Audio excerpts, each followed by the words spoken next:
commence this meeting on time. I'd firstly like to welcome you all, my fellow councillors.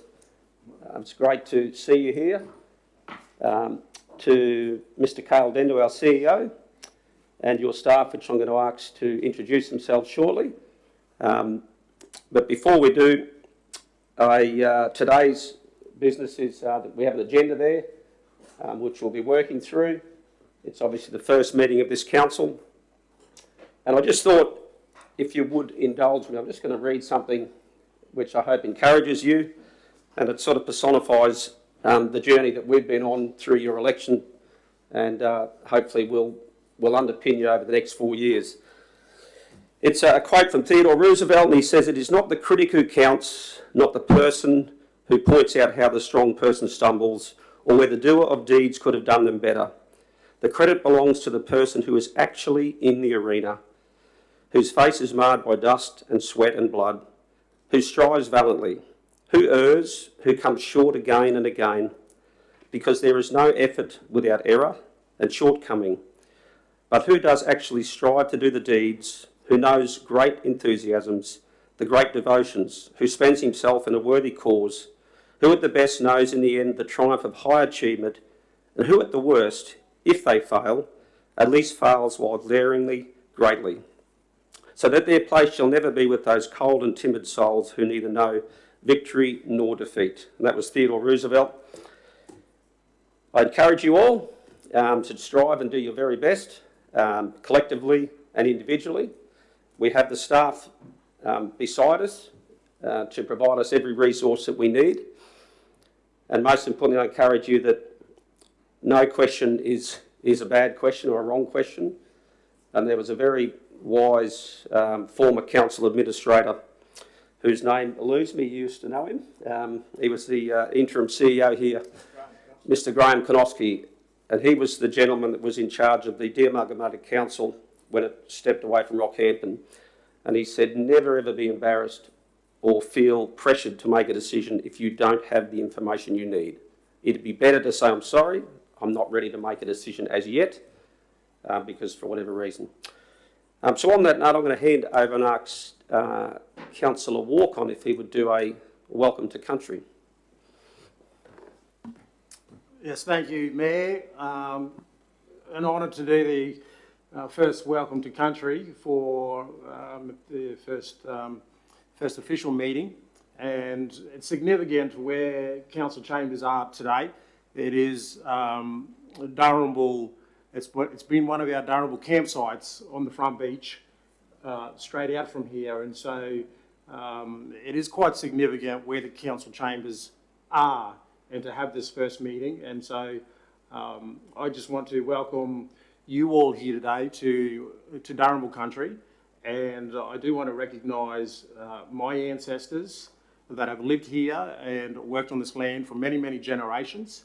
And I do want to recognise our current elders and also our emerging elders on Durrumble country. And thank you, councillors, thank you, council, thank you, staff, for continuing to make what we call our Durrumble country a great place to live and belong. So thank you for all participating on Durrumble country. So welcome. Thank you very much, Councillor Walk-on. Just I might flip across to Councillor Eastwood, who I meant to let him know beforehand. Would you mind just an opening prayer, Councillor Eastwood? Thank you. On behalf of the clergy that are not here as today, but thank you. Father, Lord God, we just thank you for this opportunity today to serve you and to make decisions that affect our community. Lord, we pray that, Lord, that we'd have sound minds and good judgment. And we ask this in Jesus' name. Amen. Thank you, Councillor Eastwood. Actually, what I did want to do was just ask the staff that are present here today if they could perhaps just introduce themselves, their role, even how long they've been with council, just for the councillors, especially the new ones. Thank you. Yeah, that'd be good, Michael. Thank you. Thank you, Mr. Mayor, and good morning, councillors. My name is Michael Creedeman. I'm the General Manager of Infrastructure Services at Council. I've been with Council for 4 years now. worked in local government for a long time, over 25 years, and manage a team of about 170 staff across roads and drainage portfolio, engineering services, water and waste, and then we have some internal quality management staff as well. So congratulations, councillors and Mr Mayor, and all the best for the next 4 years. Thank you. Thank you, Michael.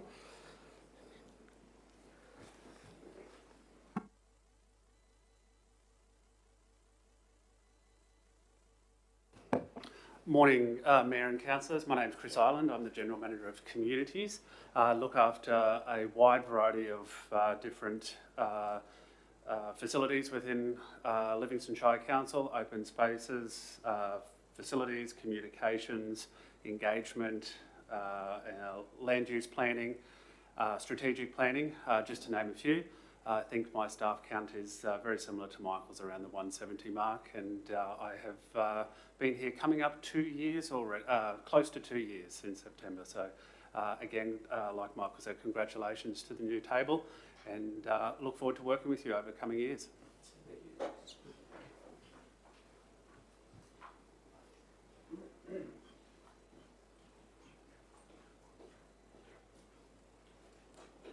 Good morning, Mayor and Councillors. My name is Christine Mansfield. I'm the Chief Human Resources Officer here at Livingstone Shire Council. I've been with Council now for nearly 3 years. So I manage the people and culture function. So we look at a range of different services across our internal business, human resources, industrial relations, learning and development, career management, safety, as well as payroll. So we have a relatively small team of around 15, but look forward to working with you all over this coming term. And congratulations.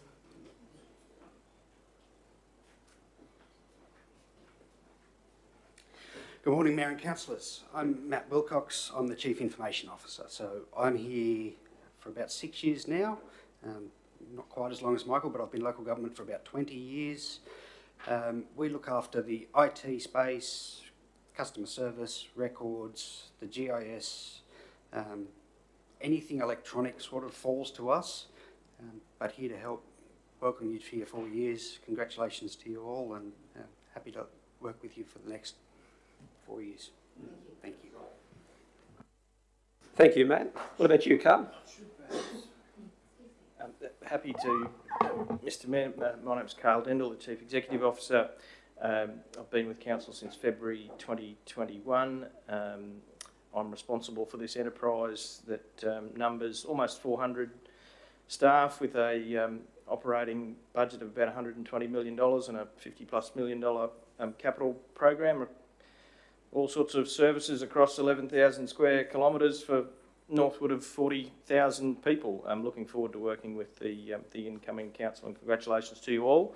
I should also, in absence, our Chief Financial Officer, Andrea Ellis, is unwell today. In fact, talking to her on the telephone, she sounds very unwell. Hopefully she'll be able to join us tomorrow for the budget workshop if she's on the mend today. But Andrea, as returning councillors would certainly know, in charge of all things financial, but she has a broader array of tasks as well in the governance space, but also looking after store and fleet and governance functions, procurement, and the like. So you'll have a lot of interaction with Andrea on a number of fronts, but principally in the finance area, starting tomorrow with what is a substantial budget program we've got to get underway.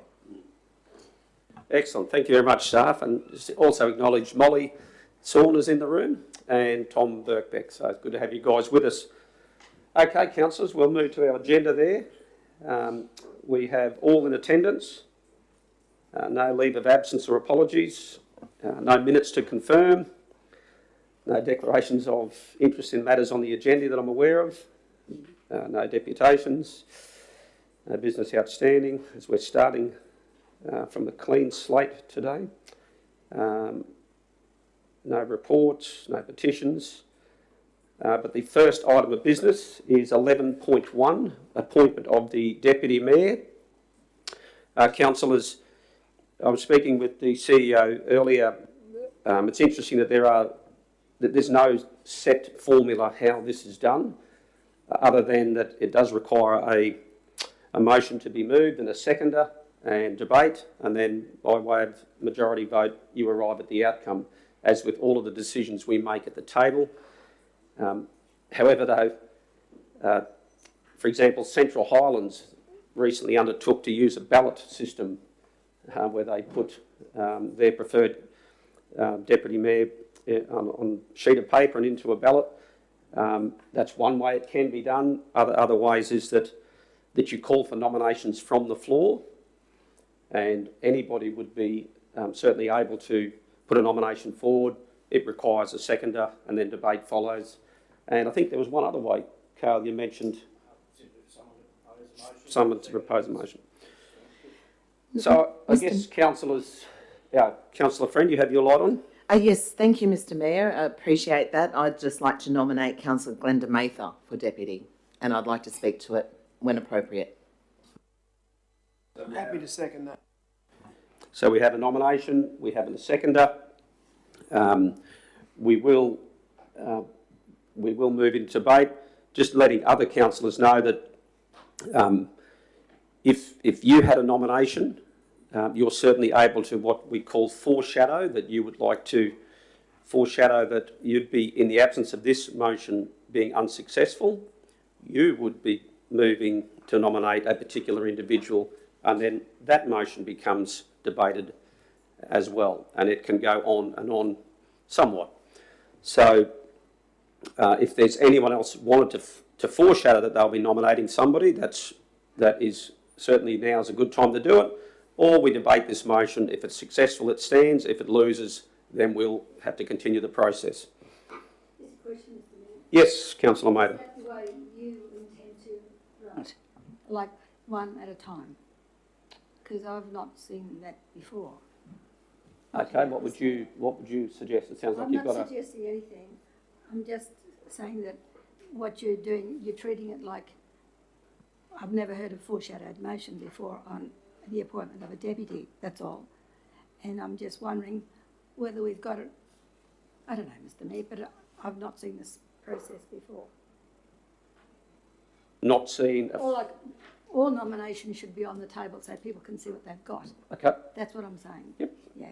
Yep. Rather than one goes up and if it gets knocked off, the foreshadowed one, there's a forewarning that somebody else is coming up through the ranks. So we'll knock this one off and we'll go with that. You know, I don't know if that's the way it was intended, because it's acting like a real council meeting, which it is, I guess. But this is a different way of doing business. Well, I guess ultimately the point I was making is if this motion is unsuccessful, because it's not a requirement just because the motion's been put that it has to be successful. If it's unsuccessful, we still don't have a decision. So we would then need to call for any further nominations. I think what Glenda's saying is that... Yep. Just your light, please, Pat. Councillor I Rees. think what Glenda's saying, Mr Mayor, and I think you alluded to it anyway, is that if there's any other nominations, it'd be good for them to come forward now, yep. so people are aware of who's being nominated. Okay. So is there any other nominations apart from Councillor Mather that would like to come from the floor? Councillor Walk-on. I am not putting my name forward, but is Councillor Mather putting her name forward? I know that two were saying that it was Councillor Mather, but is Councillor Mather suggesting she would like to be Deputy Mayor?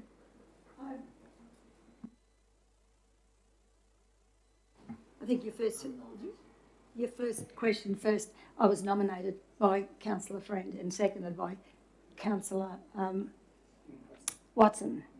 And I haven't said that I would accept that nomination, but I do accept that nomination. So I guess the next question is, according to Councillor Eastwood, are there any further nominations? That is correct. Any further nominations from the floor? If not, I'll be nominating Councillor Eastwood for Deputy Mayor in the event that we deal with the first motion, and then if that's unsuccessful, well, councillors know that I've nominated Councillor Eastwood also to be considered. So, over to you, Councillor Friend. Can I just second that? For Eastwood. At this point, it's not necessary because we'll be Right. dealing with the first motion that was Right. put. Sorry. But no, that's very, very understandable. Yeah. So we'll move to Councillor Friend. Thank The you. floor is yours. Thank you, Mr Mayor. There are many ways each of the 77 councils here in Queensland choose their deputy, and Gladstone, usually for the last 30 years, has chosen their deputy by the most votes of election. Rockhampton Regional Council certainly takes turns with all their returning councillors. In Livingstone's case, we nominate those that we deem worthy. I believe this should be based on experience, knowledge and hard work, which has been proven. I nominate Councillor Mather, who has 32 years of experience in the role of councillor. She not has only obtained the highest vote by the community, she holds the trust and respect of over 12,000 people who voted for her. This position of Deputy Mayor is not to be seen as a figurehead. It is an important role who requires a person who can immediately step up and into the mayoral position if need be. It requires a person who is acquainted with standing orders, meeting procedures and matters of conflict. I believe her extensive knowledge of local government, legislation and regulations will be of the greatest assistance to you, Mr Mayor. Her experience in being the previous deputy of the LDMG Local Disaster Management Group is also a solid consideration in this proposed appointment. Councillor Mather has always held great passion for our Livingstone community, and it will be a disservice to her stellar local government career not to join me in voting for her appointment as Deputy Mayor. Thank you. Thank you, Councillor Friend. Anyone speaking against the motion? Anyone like to speak for Councillor Watson as a seconder? I'd just like to say that if Councillor Mather does become the deputy, she might actually go to one of our conferences in October that she's refused to go to for 30 years. And it'd be really good to see her there.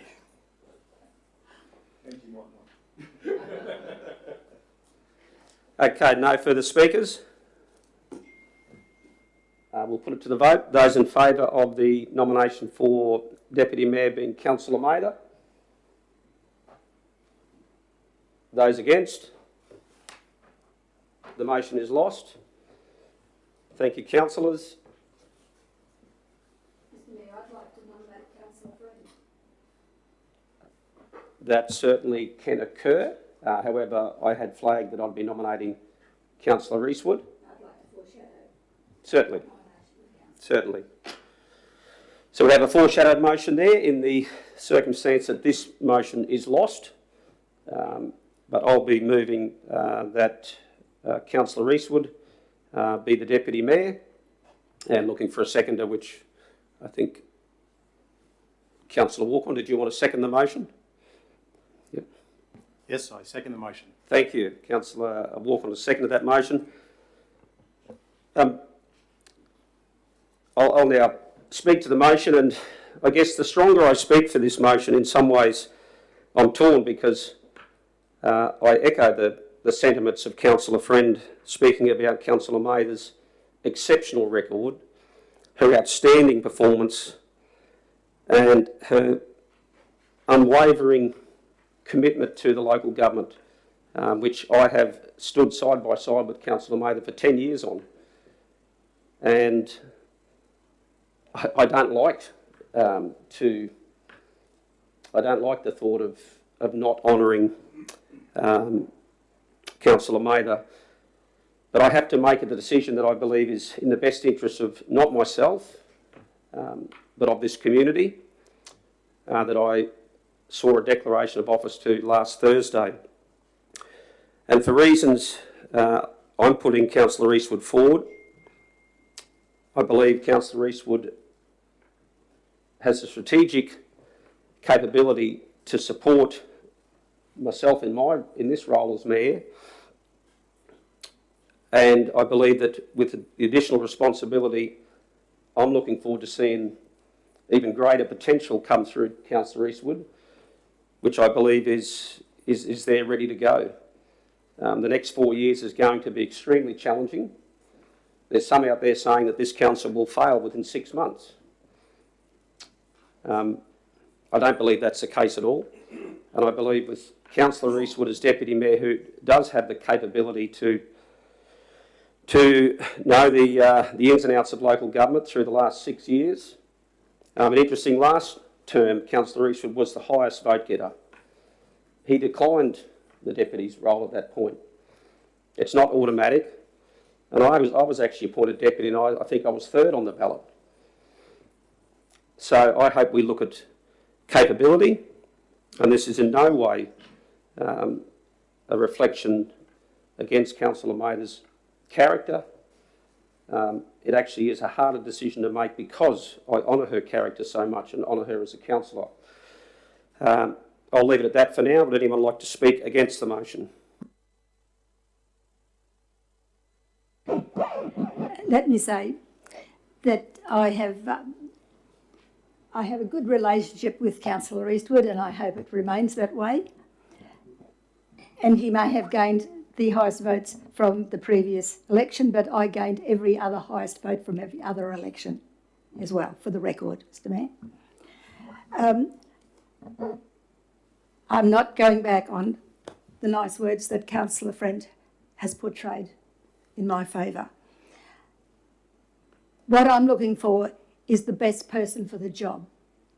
This isn't about accountability and transparency alone. This is about trust, reliability, attendance, truthfulness. All of those things fit in there. Tenacity, resilience. All of those words mean something, and you've got to be involved with all of those words, demonstrate all of those words before you can say to yourself, the public has recognised that. It's not an easy job, but once you understand how it works and how the people interact with each other, the councillors interact with each other, it gives you a better idea who can do those and who has demonstrated those and who has not. And I will leave it at that, Mr Mayor. Thank you, Councillor Mather. Anyone else like to speak for the motion? So in terms of if you'd like to speak in support of Councillor Eastwood for reasons why you think he should be the deputy, that's your opportunity. You don't have to, it's not a requirement, you can just vote. Yeah, thank you, Mayor. Thank you for that clarification, helping me to navigate this first meeting. I do appreciate that. I look at 3 C's, the 3 C's, which is chemistry, competency and character. And I have weighed up those 3 big ideas of chemistry, competency and character, and which could benefit both yourself, Mayor, as well as the table. And I do see Councillor Eastwood demonstrating those 3 characteristics, and probably, you know, I don't know as much, to be fair, Councillor Mather, to be fair.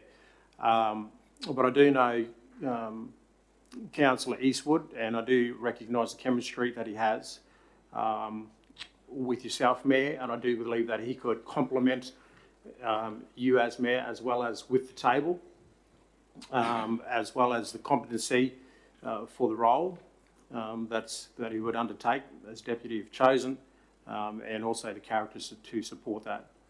Those are my reasons. Thanks.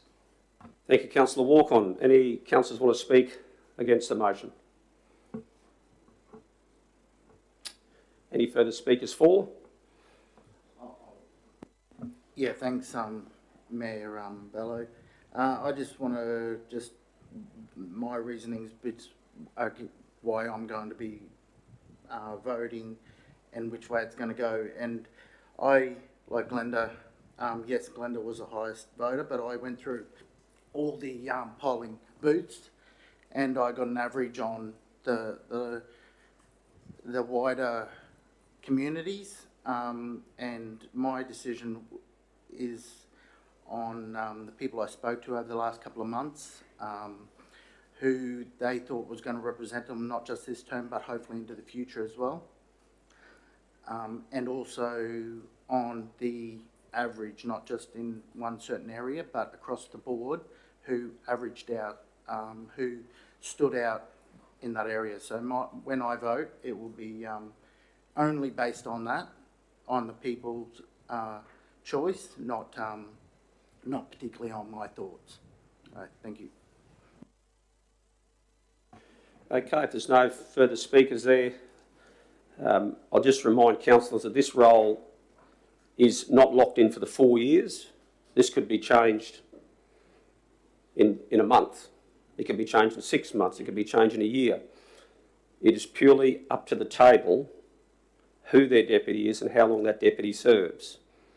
And just picking up on Councillor Friend's points about Rockhampton, they generally rotate their deputies to give each person a chance. So I want to remind us that this is not the be-all and end-all of the deputies and who will fulfil that position. So on that note, I'll put it to the vote. Those in favour of Councillor Eastwood being appointed as Deputy Mayor of the Livingstone Shire Council? Those against? The motion is carried, 4 votes to 3. Congratulations, Councillor Eastwood. And thank you, councillors, for your preparedness to debate what is a sensitive, can be a sensitive matter, and there'll be many more sensitive matters that we debate, but we need to be prepared to have those difficult conversations and express our innermost thoughts and then be able to move forward. So I thank you for your participation in that.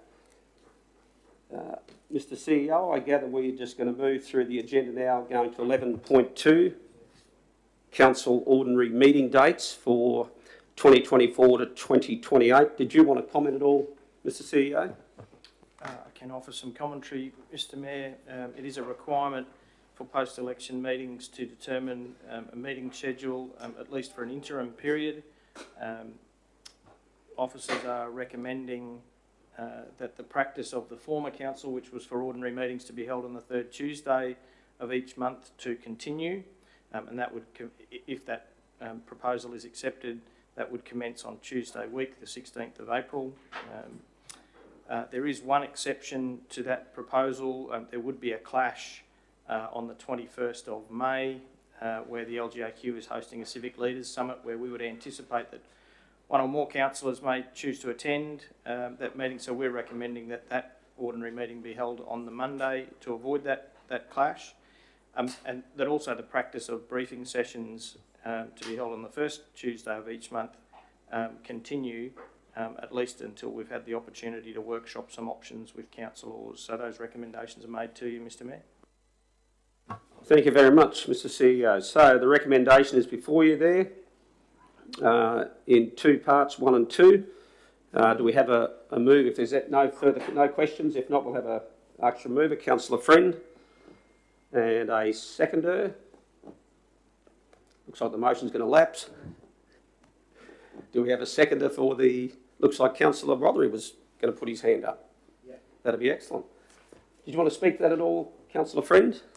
Mr. Mayor, until we understand where this council is going, the trajectory of whether it's going to be portfolios or standing committees, or who's going to have what if it is portfolios, I think that it's best to leave it as is for the meetings and completely concur with this officer's recommendation. Thank you. Thank you. Any councillors want to speak against the recommendation there? If not, once again, councillors, this, as Councillor Friend said, this is purely subject to the councillor's discretion.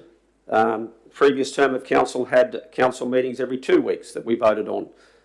So all councils have a different aversion, but importantly, it is our council. It is your meetings that you will determine how frequently we need them, but there are requirements to notify the public of those meetings under statutory responsibility. So this is the start, and who knows where we will move to over time, but we'll put that to the vote. We've got a mover in Councillor Friend, second to Councillor Rothery. All those in favour? That's unanimous. Thank you.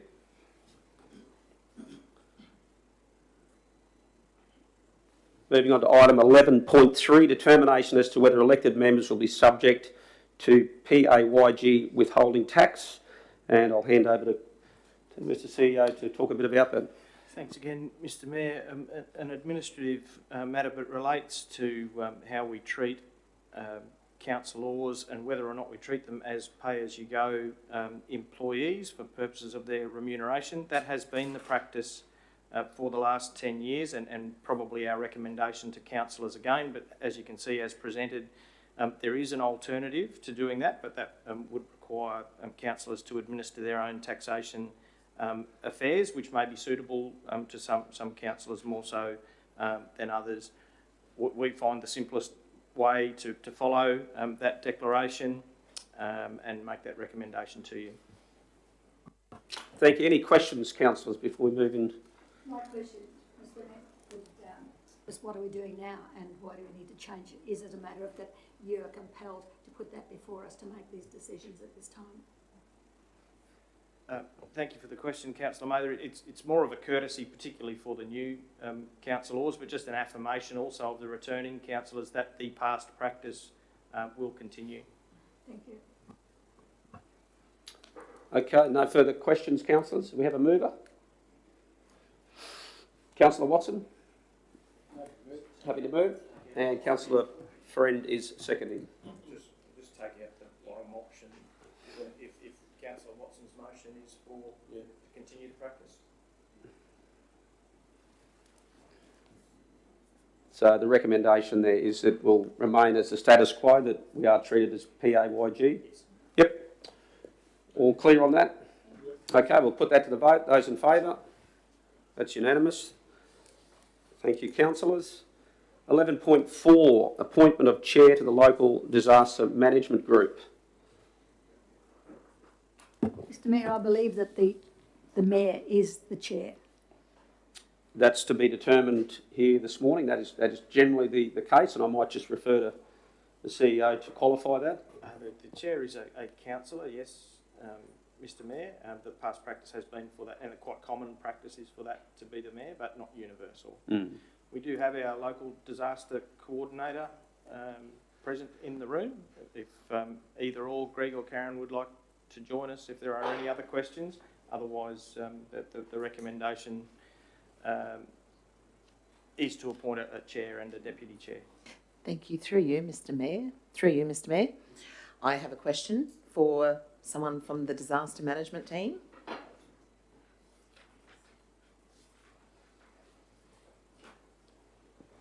Thank you so much. My question this morning, basically, and also for the benefit of new councillors, could you give us a brief overview of what the role as chair and deputy chair should be doing within the LDMG? Thank you. Thanks, councillor. Before we get started, I'll introduce myself. My name is Karen Sandy, and I'm the coordinator of disaster management and community resilience. Congratulations to you all today.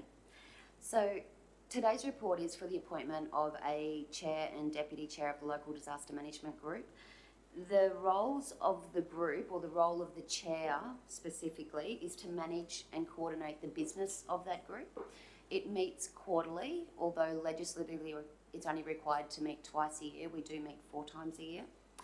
It's to ensure that the group is performing its functions as it should under legislation, and to report regularly to the district and the Chief Executive Officer. So this role of chair, deputy chair, is supported by the community, the disaster management and community resilience team, and the local disaster coordinator as well. Thanks so much. I suppose my next question would be, typically, it's always been the Mayor as chair, is that correct? In the time that I've been in the role, yes, and as Cale had mentioned, it is most commonly the Mayor. Mr Mayor, I nominate yourself as the chair of the LDMG. Thank you. Happy to accept that nomination. And we have a nomination for councillor as the deputy chair. Mr Mayor, I nominate Councillor Mather, as she has been currently in this role as Deputy Chair, and I'd like to see her to continue for reasons which I'll outline when I speak to it. Thank you. Okay, so we have a version there of a recommendation with the Mayor as the Chair and Councillor Mather as the Deputy Chairperson of the Livingstone Shire Local Disaster Management Group. Councillor Friend, you're moving that motion? Yes, certainly, Mr Mayor. And do we have a seconder from the Councillor Watson's seconding that? Over to you, Councillor Friend. Thank you, Mr Mayor. Well, typically it's been the Mayor to chair this group. When a natural disaster occurs, the Mayor is the community leader. He or she is to step up and take action. The Mayor is not just a figurehead, as I'd mentioned in an earlier agenda item. The Mayor must continue to make decisive decisions for the betterment of our Shire and should lead the LDMG. Councillor Mather has already proven to be a hands-on deputy, attending all the LDMG meetings and workshops. Councillor Mather has knowledge, know-how and contacts, so she should continue in this role. There is one other thing, Mr Mayor, and I am speaking for this and we are in debate, but I do have a question. In 2020, it was decided that there would be a deputy for the LDMG role, which was yourself. Are we going to continue with that, or is that now wiped? Unless somebody tells me that we can't, that would be up to the councillors. Perhaps a comment from the staff at all?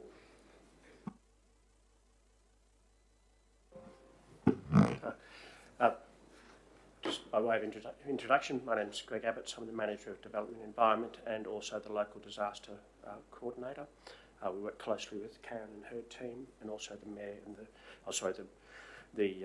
Chair of the LDMG and the Deputy Chair as well. There's nothing legislatively that says you can't have a deputy to that position. I guess it's entirely up to the table whether they wish to have that position or not. Okay. Thank you very much, Greg. So there we have it. It's certainly within our power to do that if that's something that the floor would nominate to include a third person, by all means. Mr Mayor, I'm not suggesting that. I don't think that it's necessary personally, but it was something that we had resolved in 2020 to undertake. That's all. Well, in the absence of somebody putting that forward, the motion as it sits there, that Council appoint Mayor Adam Bello as Chairperson and Councillor Glenda Mather as Deputy Chairperson of the Livingstone Shire Local Disaster Management Group. Moved Councillor Friend, seconded Councillor Watson. Councillor Friend, would you like to speak to that motion? No, I've said enough. Thank you, Mr Mayor. Anyone want to speak against the motion? Not against, Mr Mayor, but I'm opening up the floor if anybody else would rather have the deputy's position at this time. Certainly. And I thank the good councillor for nominating me for that position, or retaining that position, but if there's any person who would rather do it or has an urn to do that, I wouldn't have any objection. Certainly. Nobody appears to be, well, the motion's before us as it is, but you are accepting, I guess, the nomination, Councillor Mather? I volunteered last time. Certainly. Thank you.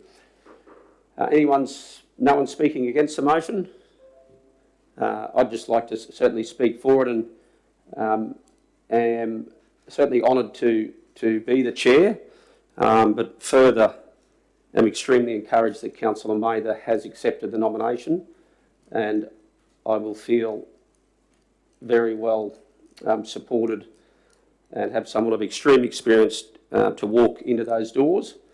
And I can recall Councillor Mather telling me some of her experiences in Rockhampton Council when they had some serious flooding there of the Fitzroy River, and she's not just an experienced person, but she's also a very hands-on person, and would have the mud of the Fitzroy River underneath her fingernails as they cleaned out underneath houses, shovelled out mud and pumped out mud, and that was the practical side of Councillor Mather, but she also brings enormous experience and determination, and so I welcome her as part of that. And may I just add, yes, Councillor Mather, that I'm a figurehead as well as the chair, but the real people who keep the wheels on the train is Karen and her team. And we don't do anything without them knowing, and we just follow instructions and we're hum and hose. So without these people who are deservedly recognised, they're the ones who really keep us on track. Thank you, Councillor Mather. Okay, we'll put that to the vote. Those in favour? Those against? It wasn't unanimous, so? Or... I wasn't voting for myself. Okay. Well, I'll let the minute taker capture that the best way they can. It probably... Abstaining will be recorded as a negative vote. So it would not be unanimous then? No, okay. All clear? Thank you. Thank you, Greg and Karen. Next item, consideration of standing committees or councillor portfolios. We've got a recommendation there from the CEO, I believe it is, yes, that council defer consideration of standing committees or councillor portfolios and workshop the matter at the earliest opportunity. I guess to give a bit of background, it would be proper to ask the CEO to explain the motion or the recommendation that you put for us. Happy to, Mr Mayor. It's not a requirement of the post-election meeting to determine this matter, but the Council's meeting procedures policy, or what we commonly refer to as the standing orders, does require this matter to be determined. As we know, councillors were only sworn in on Thursday, and post-election meeting today, I don't think there's really been the opportunity to properly think through the way the new council wants to structure itself in terms of its decision making. It may well be that it wishes to follow suit of the 2020 to 2024 council, which adopted a portfolio structure and assigned a responsibility as the terminology I use is a first amongst equals approach, where someone becomes the spokesperson and perhaps the most knowledgeable on a particular area of council's operation. The council did consider an alternative to the portfolio arrangement in October 2021, but opted to not consider standing committees. I think that's worth workshopping with councillors again, and so therefore the recommendation is to not make one or other of those decisions today, or a hybrid of the two, but to workshop at the earliest opportunity, and that may even present as early as this afternoon. But to allow councillors the opportunity to consider that thing more fully, and then we'll provide some formal recommendations to you at an upcoming council meeting. Thank you very much, Mr CEO.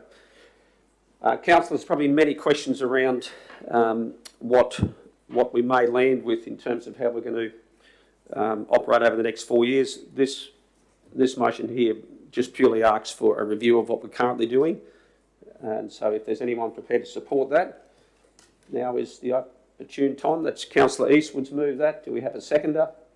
Yeah, I'll second that. Seconded Councillor Rothery. Councillor Eastwood, would you like to speak? Or Councillor Mather, got a question? I'd just like clarification as to what we usually do now. I'd like to... Just your microphone there, Councillor Mather. For the new members, Yes. what we usually do now. Because if we're looking at deviating from that or taking on another format, we just need to know how far we go, if we go. But what was wrong with what we do, so that we can either toss it out to the bathwater or move on to something new. I'd just like to have clarified what we do now and whether there does need to be change. Yep. So is it the question there is Yes. to get clarified Just to clarify what we do now. what we currently do now? Okay. Mr CEO, or would another councillor like to explain, or are you happy for the CEO to explain what we currently do now? Mr Mayor, the current structure is the allocation of portfolios, so shown on page 12 and 13 of your report are the portfolios that were allocated in 2020. It is absolutely at the council's discretion that it may wish to assign portfolios that either mirror those portfolios or some other derivative of those, or indeed not at all. And although an increasingly it's an increasingly uncommon practice, but there is still a statutory inclusion for the creation of standing committees in local government in Queensland, which I guess allow either the council or group, and it's only councillors that can be assigned or appointed to standing committees, but it needn't be all of the councillors. It can be a smaller group of councillors to focus in on a particular part of the council operation or a particular topic on an ongoing basis. That's the distinction between a standing committee and some other construct that might be set up to oversee a project or that has a definite start and a finish. The idea of standing committees is to be an ongoing thing until the council chooses otherwise. The practice of the 2020 to 2024 council law group was to assign those portfolios, and in practice, I guess we saw councillors being the spokesperson, whether that's in media or in even leading discussion in council at council meetings about the areas of their portfolio responsibility. Does that clarify, Councillor Mather, for you? Yes, it does. It's like scrambled eggs, Mr Mayor. There's 6 of this and half a dozen of the other. I think it's important that we have a workshop to thrash this out, because I've worked in all of these systems and I can tell you the pitfalls. So I think it's essential that we have a workforce, especially so that our new members can actually have a good understanding of what's in store. You're going to love it. Okay, that's thank you for clarifying that, and Councillor Mather for confirming that you're satisfied to continue on. Then, Councillor Eastwood, did you want to speak to the motion? I wanted the workshop, Mr Mayor, to see what we're going to do in the future. Which is... Yeah, and Councillor Mather, this is the motion, that we do workshop it, and that we can actually find all the pros and the cons and the pitfalls of whichever one we choose. So, yeah, I'm happy. I think it's the wise thing to do. We sit back and not make a decision on it now, but decide where we're going to go in the future at a briefing session. Thanks, Mr Mayor. Any councillors speaking against the motion? Anyone want to speak for? Councillor Rothery as the seconder. You don't have to, but I just would have reiterated what Councillor Eastwood said. okay, on that note, councillors, we shall put that to the vote. Those in favour? That is unanimous. Thank you. And that may well be the closure of the meeting at 9:48. Thank you, councillors, for your participation here this morning, the very first meeting of many more to come. And I just reiterate that this is your council. You determine the direction we go. You determine the format that we follow. Obviously, by majority, that's how it works. And decisions can be changed over time. I wanted just to finish, Mr CEO, if I could you just explain how the logistics of if a council makes a decision, if they had to go back and change that decision, we've often almost got ourselves a little bit confused at times about how you actually do that. Do you rescind the motion? So just to understand that once you've made a decision, it doesn't mean that if there's more information at a later point that you can't go back and revisit that decision. Would you mind just, I guess, summarising, Mr CEO? Can do, Mr Mayor. Each local government is a body corporate at law, so whilst the council is made up of individuals, it is a singular entity, and once votes are taken, they are lawful decisions, and I have a lawful obligation to implement those decisions. Like any other individual, corporate or otherwise, this individual can change its mind from time to time, and has done so. And providing the decision hasn't been implemented or fully implemented and can be reversed or revisited, that option is certainly available to councillors. From time to time, we do pose the question about whether it is necessary to repeal or rescind the earlier decision in order to pave the way or clear the way for the new decision. That's not strictly the case. The council, like any other individual, can change its mind and pass a new motion that might be in conflict with an earlier one, but that's okay. It's perhaps tidier to rescind or repeal the earlier decision, and I will share with you some advice that I've given to the previous council on this topic, just to refresh everyone's memory afterwards. But it's perhaps tidier to do that. It makes it clear that that decision was struck out and we're moving on with a fresh decision, but that's not strictly required. If the council simply wants to pass a subsequent resolution that is different to an earlier one, that's okay too. Thank you for that, Mr. Seagal. I'm sure we'll learn more about that as we go. That concludes our meeting, councillors and staff. Thank you for your attendance, and we now will close the meeting. Thank you.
you.